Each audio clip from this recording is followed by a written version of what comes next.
क्रिया एवं उसके भेद। क्रिया और उसके भेद का हम आज अध्ययन करेंगे।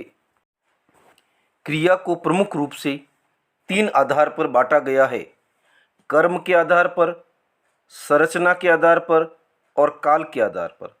कर्म के आधार पर प्रमुख रूप से क्रिया के 2 भेद होते हैं: अकर्मक क्रिया और सकर्मक क्रिया। अकर्म यानी बिना कर्म की क्रिया अकर्मक क्रिया कहलाती है, जिस क्रिया में कर्म नहीं हो। सकर्मक क्रिया, जिस वाक्य में कर्म सहित क्रिया हो, वह सकर्मक क्रिया कहलाती है। संरचना के आधार पर क्रिया के भेद: संयुक्त क्रिया, नाम धातु क्रिया, प्रेरणार्थक क्रिया, पूर्वकालिक क्रिया, कृदंत क्रिया। काल के आधार पर क्रिया: वर्तमानकालिक क्रिया, भूतकालिक क्रिया, भविष्यकालिक क्रिया। कर्म के आधार पर क्रिया के भेद: अकर्मक क्रिया, सकर्मक क्रिया। जिस वाक्य में क्रिया का फल सीधे कर्ता पर पड़ता है उसे अकर्मक क्रिया कहते हैं। यानी जिस वाक्य में क्रिया का फल सीधे कर्ता पर पड़ता है उसे अकर्मक क्रिया कहते हैं। अकर्म यानी बिना कर्म की क्रिया। जिस वाक्य में कर्म नहीं हो वह अकर्मक क्रिया कहलाती है। जैसे मोहन खाता है। क्या खाता है, इसका उत्तर नहीं मिलता है, क्रिया का उत्तर नहीं मिलता है तो अकर्मक क्रिया। राघव लिखता है। क्या लिखता है, इसका उत्तर नहीं है। केशव पढ़ता है, वह जाता है। तो इस प्रकार की क्रियाएं अकर्मक क्रिया कहलाती है। जिस वाक्य में क्रिया का फल सीधे कर्ता पर पड़ता है उसे अकर्मक क्रिया। जैसे खाता है, अब ये क्रिया है, इसका सीधा संबंध मोहन से है। क्या खा रहा है, इसका उत्तर नहीं है तो अकर्मक क्रिया कहलाती है। सकर्मक क्रिया, जिस वाक्य में क्रिया का फल कर्म पर पड़ता है उसे सकर्मक क्रिया कहते हैं। यानी कर्म युक्त क्रिया होती है वह सकर्मक क्रिया कहलाती है। मोहन फल खाता है। देखिए यहां पर उत्तर मिल रहा है। मोहन क्या खा रहा है, एक फल खा रहा है। यानी क्रिया का जो संबंध है वह फल के साथ है, यानी वो ऑब्जेक्ट है, कर्म है। राघव पत्र लिखता है, केशव रामायण पढ़ता है, वह जोधपुर जाता है। अब देखो अकर्मक के उदाहरण और सकर्मक के उदाहरणों में क्या अंतर है। मोहन खाता है, मोहन फल खाता है। राघव लिखता है, राघव पत्र लिखता है। केशव पढ़ता है, केशव रामायण पढ़ता है। वह जाता है, वह जोधपुर जाता है। यानी बिना कर्म की क्रिया अकर्मक क्रिया, कर्म युक्त क्रिया सकर्मक क्रिया। वाक्य में क्या लगाने से प्रश्न का उत्तर मिलता है तो वह सकर्मक क्रिया कहलाती है। यदि उत्तर नहीं मिलता है तो वह अकर्मक क्रिया कहलाती है। जैसे मोहन खेलता है। मोहन क्या खेलता है, इसका अगर उत्तर नहीं मिल रहा है तो वह अकर्मक क्रिया है। मोहन फुटबॉल खेलता है। यानी प्रश्न का उत्तर मिल रहा है तो सकर्मक क्रिया कहलाएगी। सकर्मक के भेद: एक कर्मक क्रिया, द्विकर्मक क्रिया। जिस वाक्य में एक कर्म हो वहां एक कर्मक क्रिया होती हैं। जैसे कि माँ दूध पिलाती हैं, मोहन गणित पढ़ाता है, नरेश फल बांटता है, मयंक क्रिकेट खेलता है, राजेश दूध पीता है। यह सभी क्रियाएं एक कर्मक क्रियाएं हैं। द्विकर्मक क्रिया: जहां क्रिया युक्त वाक्य में 2 कर्म हो वहां द्विकर्मक क्रियाएं होती हैं। 2 कर्म पदों को प्रभावित करने वाले क्रियापद को द्विकर्मक क्रिया कहते हैं। जैसे माँ बच्चे को दूध पिलाती है, तो बच्चा और दूध ये 2 कर्म हैं। माँ दूध पिलाती है तो दूध एक ही कर्म है। यहां बच्चा और दूध 2 कर्म हैं तो द्विकर्मक क्रिया कहलाएगी। जैसे नरेश रोगियों को फल बांटता है, तो रोगी और फल 2 कर्म है, द्विकर्मक क्रिया। मोहन बच्चों को गणित पढ़ाता है, तो बच्चे और गणित ये 2 कर्म है। जहां वाक्य में क्रिया युक्त वाक्य में एक कर्म हो एक कर्मक क्रिया कहलाती है, 2 कर्म हो तो द्विकर्मक क्रिया कहलाती है। लेकिन ये दोनों संयुक्त रूप से सकर्मक क्रिया के ही भेद हैं। संरचना के आधार पर क्रिया के भेद: संरचना के आधार पर क्रिया का प्रथम भेद संयुक्त क्रिया।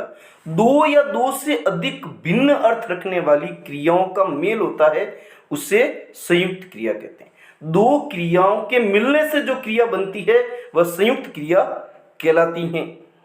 क्रियापद दो क्रियाओं के योग से बनते हैं, जैसे वह लिख चुका, तो लिखना और चुका। गोपाल जा सकता है, जाना और सकना। राम ने खाना खा लिया, खाना और लिया। मोहन ने निबंध लिख लिया, लिखना और लिया। इस प्रकार दो दो क्रियाएं सामूहिक रूप से आ रही हैं, तो ये संयुक्त क्रिया हैं। नाम धातु क्रिया। संज्ञा, सर्वनाम, विशेषण शब्द जब धातु की तरह प्रयुक्त होते हैं तो उन्हें नाम धातु कहते हैं। संज्ञा, सर्वनाम और विशेषण जब एक प्रकार से क्रिया धातु की तरह प्रयुक्त होते हैं तो उन्हें नाम धातु कहते हैं। इन नाम धातु शब्दों में जब प्रत्यय लगाकर क्रिया का निर्माण किया जाता है तब वे नाम धातु क्रिया कहलाते हैं। जैसे कि संज्ञा शब्द है हाथ, हाथ से हथिया, एक प्रकार से नाम धातु है। और हथिया से नई जो शब्द बना है हथियाना, यह एक क्रिया रूप है। सूखा शब्द विशेषण है, सूखा नाम धातु भी है। और सूखा से बना सुखाना जो कि एक क्रिया है। अपना, अपना से अपनाना क्रिया रूप बना है। जब संज्ञा, सर्वनाम, विशेषण शब्द से जो क्रिया का निर्माण होता है तो वह नाम धातु क्रिया कहलाती है। प्रेरणार्थक क्रिया। जब कर्ता किसी कार्य को स्वयं न करते हुए किसी दूसरे से करवाता है वहां प्रेरणार्थक क्रिया होती है। जहां कर्ता स्वयं कार्य का संपादन न कर किसी दूसरे को करने के लिए प्रेरित करे या करवाए उसे प्रेरणार्थक क्रिया कहते हैं। यानी जब कर्ता स्वयं कार्य न करते हुए दूसरे से करवाता है, उसको प्रेरणा देता है, तो वह प्रेरणार्थक क्रिया कहलाएगी। जैसे गोपाल गोविंद से निबंध लिखवाता है, यानी गोपाल निबंध नहीं लिख रहा है, निबंध किससे लिखवाया जा रहा है? गोविंद से। रमेश नगेंद्र से सफाई करवाता है, रमेश सफाई नहीं कर रहा है, सफाई कौन कर रहा है? नगेंद्र। यानी नगेंद्र से सफाई करवाई जा रही है तो वह प्रेरणार्थक क्रिया होगी। सरपंच ने गांव में तालाब बनवाया, यानी सरपंच ने गांव वालों को प्रेरणा देकर गांव में क्या बनवाया? तालाब। तो जब कर्ता कार्य को स्वयं न करके दूसरों से करवाते हैं तो वह प्रेरणार्थक क्रिया कहलाती है। पूर्वकालिक क्रिया। जब किसी वाक्य में दो क्रियाएं प्रयुक्त हुई हो तथा उनमें से एक क्रिया दूसरी क्रिया से पहले पूर्ण हुई हो तो पहले संपन्न होने वाली क्रिया पूर्वकालिक क्रिया कहलाएगी। जिस क्रिया के द्वारा यह ज्ञात हो कि उसके निष्पादन के पश्चात ही दूसरी क्रिया का विधान हुआ है उस पूर्वकालिक क्रिया कहेंगे। जैसे सुभाष पढ़कर सोएगा, नहीं सुभाष पढ़कर सो गया, तो पहले काम कौन सा हुआ? पढ़ने का। तो पढ़ना पूर्वकालिक क्रिया है। पढ़ने के बाद में क्या? वह सोया। सुभाष पढ़कर सो गया। नरेंद्र पुस्तक पढ़कर उत्तर लिखेगा, तो पढ़ना क्या हुआ? पूर्व काम हुआ, तो पूर्वकालिक क्रिया। बलवीर खेलकर पढ़ने बैठेगा, यानी बलवीर पहले कौन सा काम करेगा? खेलने का। खेल कर पढ़ने बैठेगा, तो खेलना पूर्वकालिक क्रिया। गीता ने नहाकर पूजा की, यानी पहले कौन सा काम हुआ? नहाना। तो जब किसी वाक्य में दो क्रियाएं प्रयुक्त हो, उनमें से एक क्रिया दूसरी क्रिया से पहले पूर्ण हुई तो पहले संपन्न होने वाली क्रिया पूर्वकालिक क्रिया कहलाएगी। कृदंत क्रिया। क्रिया शब्दों में जुड़ने वाले प्रत्यय कृत प्रत्यय कहलाते हैं। क्रिया में कोई प्रत्यय जुड़ता है वह कृत प्रत्यय कहलाता है। कृत प्रत्यय के योग से बने शब्द कृदंत कहलाते हैं। कृत प्रत्यय के योग से बने शब्द कृदंत कहलाते हैं। क्रिया शब्द के अंत में प्रत्यय योग से बनी हुई क्रिया कृदंत कहलाती है। क्रिया के पीछे प्रत्यय लगने से कोई क्रिया बनती है तो वो कृदंत क्रिया कहलाती है।